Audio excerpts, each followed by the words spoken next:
Bien, hoy vamos a hablar sobre Carlos Marx y Adam Smith. Karl Marx o Carlos Marx, Adam Smith. Mis alumnos me preguntaron sobre estos dos pensadores de la época y me pidieron que haga un video. Bueno, Adam Smith nació en el año 1723. Este gran economista de la época dio grandes aportes a la economía. Hablaba sobre la división del trabajo, es decir, que las personas que entran en ese campo de concentración, por así decirlo, el que mejor compite entre ellos, tendrá una vida próspera más adelante. Por ejemplo, el que es carpintero es carpintero, el que es odontólogo es odontólogo, el que es profesor. En fin, hablaba más de la meritocracia. El que más se sacrificó, por así decirlo, tendrá una vida próspera más adelante. Confiaba en una economía libre de mercado, se posicionó en Escocia, en un país de Europa, países ricos, que por lo general hay ajuste y nadie pasa mal. Un paréntesis para tener en cuenta. La gente piensa que Marx es bueno o es malo, o dicen que Adam Smith es bueno o es malo. Los dos, aclaro esto desde ya. Después de esto viene la política, que ahí distorsiona la información porque hay pretensiones políticas, por ende cada uno tira para su lado. Pero hay que tener bien en claro que desde el punto de vista económico, Carlos Marx y Adam Smith son dos pensadores que dieron grandes aportes a la economía. Si hablamos de Adam Smith, cuando hablaba de la meritocracia, la división del trabajo, hablaba sobre la mano invisible, para que la gente conozca, consistía en que a través de la necesidad se produce un bien determinado.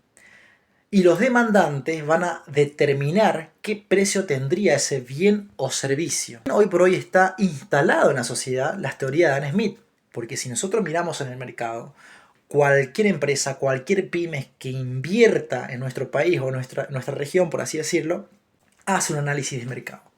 Por lo tanto, nace de una necesidad. O sea que está vigente la mano invisible de Adam Smith. Hay que tener en cuenta, cuando escribió su obra La riqueza de las naciones, fue en el año 1776 y estuvo en Escocia. Al escuchar términos domésticos o ser más amigo de los cuentos que la ciencia, cree tantas cosas que ahí entra la disputa entre Carlos Marx y Adam Smith. Carlos Marx nos dio una mirada de decirnos a nosotros los laburantes, peleen o luchen por sus derechos. Vos te merecés ganar bien. Lo suficiente para comprarte un auto, una casa, salir de viaje, educación, salud a tus hijos, etc. Que en la teoría destaca y dice, el valor del trabajo es equivalente al tiempo socialmente necesario para producirlo. Por lo tanto, tu trabajo vale mucho. Habla sobre la plusvalía, que es el trabajo no pagado a los trabajadores. Porque además de producir para tu salario, producís para tu patrón.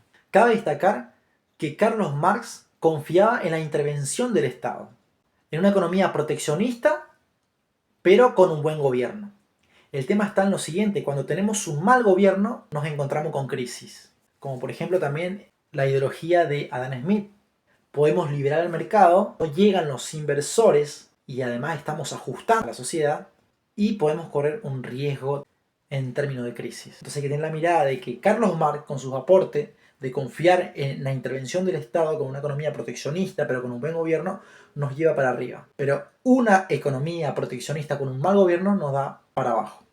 Adam Smith, con el libre comercio, abrimos las exportaciones, intervención del Estado, pero vamos a suponer que en una economía como hoy, liberamos el mercado, no vienen los inversores y además estamos ajustando y hay un riesgo de crisis. Las dos nos dan grandes aportes. Esto es en términos económicos. Acá no estamos hablando de política.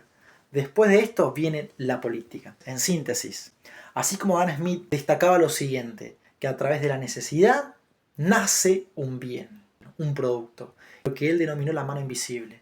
Pero también hay que tener bien en claro, así como nace un producto, un bien o servicio, nace un derecho. Espero que se haya entendido.